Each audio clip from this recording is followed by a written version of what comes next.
pendapatnya mereka. Kalau kita menyatukan kertas perlu dengan lem. Kalau kita menyatukan batu bata perlu semen, pasir. Untuk menyatukan kayu papan mungkin dengan batu. Untuk menyatukan umat Muhammad dengan sunnah Nabi. Nabi kita bersabda, barang siapa menghidupkan sunnahku, cinta kepadaku, barang siapa cinta kepadaku akan masuk surga bersama. Yang kedua kata Nabi, barang siapa menghidupkan sunnahku di alam yang pasak, alam yang rusak seperti sekarang nih Pak, aku jamin 100 mati syahid. Sementara sahabat-sahabat dulu tuh putus leher mereka karena perang, karena pedang, hanya 1 syahid. Sementara 1 syahid wajib masuk surga. Ini 100 mati syahid Pak. Sampai sahabat bertanya, ya Rasulullah, kenapa umatmu akhir zaman bisa 100 mati syahid? Kami yang putus leher kami karena pedang cuma 1 syahid. Kata Nabi, hai sahabatku, ketahuilah kalian masih melihat kami, masih melihat saya. Tapi umat akhir zaman tidak melihat saya, tapi amalan saya dikerjakan mereka. Itu Pak. Oh, mau nonton kira-kira. Nah, terakhir kata Nabi, semua umatku nanti masuk surga, terkecuali enggan. Sahabat bertanya lagi, siapa yang enggan ya Rasulullah yang tidak masuk surga? Kata Nabi, yang tidak menghidupkan sunnah. Karena sunnah Nabi itu Pak, bukan sunnah fikih. Dikerjakan pahala, ditinggalkan nggak apa-apa. Banyak-banyak selawat Nabi bagus, tapi kalau sunnah Nabi nggak dihidupkan, jangan diharap kita dapat syafaat Nabi. Sunnah Nabi ini ada 3. Yang pertama sirah, penampilan, dipicut. Pakai peci, pakai sorban, mudeng-mudeng, pakai janggut, pakai tongkat, bila perlu pakai gamis, pakai jubah. Ini sunnah Pak, bukan pakaian orang Arab. Pakai topi putih, bukan pakai pakaian haji Pak. Pakaian haji pakai ihram. Kalau sekarang kita pakai ihram, gila kata orang, mau pakaian haji dipakai sekarang. Topi putih itu senangnya Nabi. Dan kalau kita pakai topi putih ini dipanggil orang Pak Haji, jangan marah kalau kita belum haji. Aminin saja. Saya dulu juga begitu dipanggil Pak Haji, aminin aja. Alhamdulillah 2007 aku panggil bisa haji. Nah, sekarang kita kalau belum mampu haji, boleh sekali-sekali walaupun nggak setiap hari. Dari jam subuh jangan pulang, kita banyak zikir, baca Quran dan sebagainya. Yang penting nggak boleh sholat. Kita tunggu 90 menit Pak, 1,5 jam dari sholat subuh. Itu mendapatkan pahala haji yang mabrur, umroh yang sempurna, yang sempurna, yang sempurna, yang sempurna 3 kali nanti. Nah, walaupun nggak bisa setiap hari, sudah nggak bisa setiap hari. Kalau orang sedang bergerak 40 hari nggak ngambil rugi Pak. Nah, makanya kalau musyawarah dipercepat, usahakan 6:04 sudah tank, udah sholat. Isrok namanya Pak, 4 rakaat. 2 boleh tapi bagus 4. Dilaksanakan Pak. Sempurna ya Allah, kata Allah, sempurnakan dengan surat-surat sunnahnya. Makanya sunnah-sunnah Pak dikerjakan.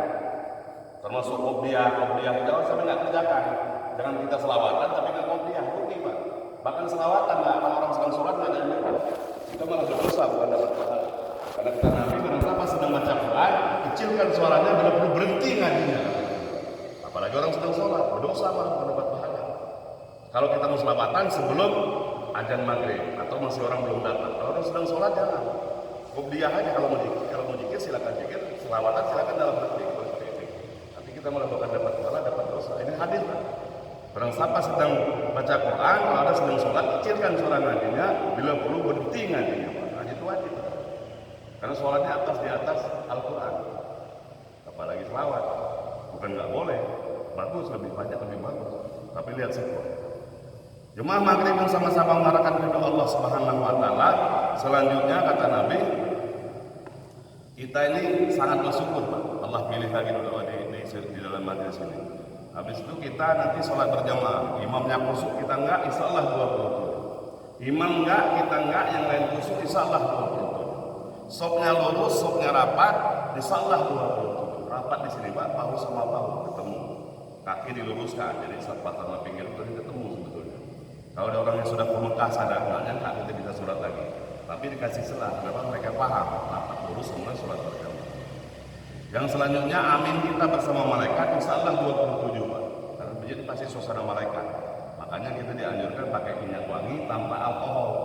Jangan pakai minyak wangi yang beli di pasar ces itu ada alkoholnya Pak. Jadi yang gram-graman. Itu dianjurkan Pak. Bila perlu pakai kayu siwa. Ini kadang-kadang orang Islam kayu siwa nggak tahu, apalagi pakai kayu siwa. Bahkan sudah berangkat haji, pulang haji nggak mau kayu siwa, katanya pas dia pun nggak nyambung. Karena di sana dia cuma rekreasi aja, main ke pasar aja, mikirin ibadah.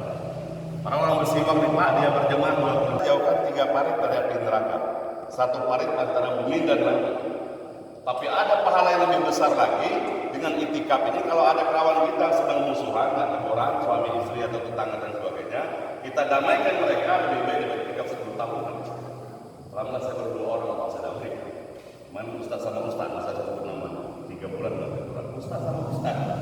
Sampai saya datengin, ente tahu nggak kalau yang namanya 3 hari nanti orang baru masuk neraka, itu udah 3 bulan, ente sudah zikir, udah dakwah dan sebagainya. Mau nggak saya damaikan? Kalau ente damai saya dapat pahala juga. Mau, ayo damai berangkat. Karena yang 20 kan nangis Pak, saya gitu. Ya, mendamaikan orang, apalagi suami istri. Kadang-kadang kemarin ada 1 orang lagi udah ribut segala macam, alhamdulillah sekarang berangkat umroh. Hari ini udah coret namanya nggak ada umroh, minta cerai istri. Tapi alhamdulillah dengan Allah kita doakan, kita telepon istrinya, kasih tahu fadilah-fadilahnya, mungkin kalau kita musuhan, dia damai lagi. Jemaah maghrib yang sama-sama untuk Allah SWT. Selanjutnya Pak, kita ngambil wudhu dari rumah yang bagus Pak. Walaupun mungkin keran masjid bagus, ya di rumah mungkin pakai apa, pakai kayu dan sebagainya. Karena hadisnya begitu. Barang siapa ngambil wudhu secara sempurna, lalu dia wudhu masjid Allah lipat gandakan 27 derajat. 27 kali 5, 135. Belum tak 50 juta sekarang Pak. Mobil 250 kita kebeli. Kalau kata Nabi, barang siapa layak haji tidak menunaikan ibadah haji, tunggu meninggalnya Nasrani apa ya. Walaupun dia ahli tarikah, walaupun dia ahli ibadah, walaupun ahli dakwah, itu hadis sahih. Nabi nggak pernah bohong. Apalagi Allah. Bahkan kata Nabi, barang siapa layak haji tidak menunaikan ibadah haji, bukan termasuk umatku. Jadi umat siapa gitu? Yang selanjutnya kata Nabi, barang siapa layak haji tidak menunaikan ibadah haji, jangan mendekati masjid. Masuk mendekat masjid itu nggak boleh Pak, apalagi masuk masjid. Itu hadisnya. Yang lebih parah tadi itu Nasrani atau Yahudi. Kadang-kadang rumah 500 juta. Jual rumah itu, beli yang murah lagi, berangkat haji. Minimal 100 juta orang beli rumah bisa 4 juta, 400 juta, 300 juta masih bisa. Buat baru juga masih bisa 200 juta ada cukup.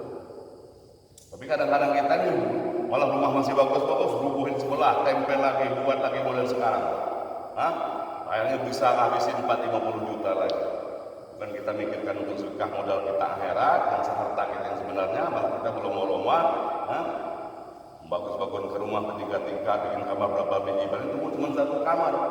Untuk kamar juga kadang-kadang yang banyak nunggunya pembantunya malah. Ini kadang-kadang kita begitu dunia, di budaya sama dunia. Seolah kita hidup selama-lamanya. Malah kata Nabi, carilah duniamu seolah kau mati besok, carilah akhiratmu seolah kau hidup selama-lamanya. Maknanya apa? Dunia dan akhirat ini segerakan Pak. Kita nggak tahu umur, karena umur kita ini bukan daftar urut, tapi daftar cabut. Makanya kita suka suruh jarah kubur. Bukan mendoakan minta dengan mereka, tapi kita mendoakan mereka. Kenapa? Mereka itu dalam keadaan orang tenggelam. Walaupun dia banyak amal ibadah dunia ini, mungkin di sana tetap susah sengsara. Karena satu hari saja 1000 tahun dunia. Itu. Jadi kalau kita sakit bersyukur Pak, jangan kita marah kalau sakit marah sama Allah. Silakan berobat, silakan. Tapi kita miskin, termasuk jodoh itu ketetapan Allah 50.000 sebelum lahir. Kalau kita bisa menjamin, nyatanya dokter panitia itu pakai robot ada 3 lapis itu. Malah di PC-nya bukan pakai di kepala lagi, di muka pakainya begini kaca itu kan, bisa nge-PC itu Pak. Masih kena juga Pak, mate juga. Nah, memang kontraknya sudah habis, nggak bisa maju, nggak bisa mundur. Yang namanya maut ini sudah ketetapan Allah. Kalau penyakit boleh kita dengan tolak bala, mungkin kita sedekah, mungkin kita banyak doa boleh. Tapi kalau memang Allah sudah tetapkan, sama dengan pasang kursi tidur, nggak ada ngaruh Pak. Takut nanti anak kita tumbuh segala macam itu nggak bisa ngaruh. Karena kalau dia sudah musibah, sudah bala, sudah kodok dia, pasti nggak kena di sini, kena di mana pasti kena tumbuh. Yakin saja kita. Malah bikin dosa banyak, itu namanya bid'ah dolar bikin kursi tidur itu. Semua orang lewat ini Pak, dosanya ngalir sama kita. Tukang becak lewat mungkin gerutu, tukang sepeda, tukang motor, tukang mobil, yang lewat bekas ini kursi tidur tuh ngalir sama yang membuat.